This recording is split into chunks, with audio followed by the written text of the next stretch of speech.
Bangladesh top ওয়ানের একটি man power কম আছে, সেখান থেকে বাংলাদেশ টপ ওয়ানরা কতটুকু বা আগাতে পারবে তিনটি ম্যান পাওয়ার নিয়ে।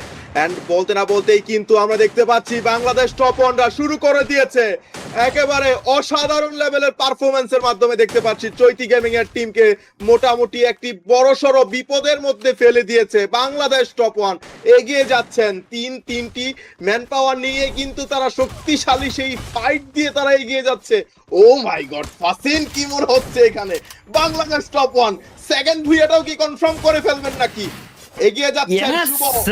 এন্ড গাইস, বলতে না বলতেই কিন্তু বাংলাদেশ টপ ওয়ান সেকেন্ড ম্যাচেই কিন্তু বাজিমাত করেছেন এন্ড ভুইয়া সিকিউর করেছে বাংলাদেশ টপ ওয়ান। অসাধারণ ছিল ফার্স্ট ম্যাচ ভুইয়া বাংলাদেশ টপ ওয়ান ছিল, সেকেন্ড ম্যাচ পোরকুটরিতেও কিন্তু বাংলাদেশ টপ ওয়ান গ্র্যাব করেছে তাদের সেই ভুইয়া। এন্ড অসাধারণ ছিল গাইস, আপনারা দেখতে পাচ্ছেন বাংলাদেশ টপ ওয়ানরা কিন্তু আজকের এই সেকেন্ড নাম্বার ম্যাচটিও ভুইয়া সিকিউর করে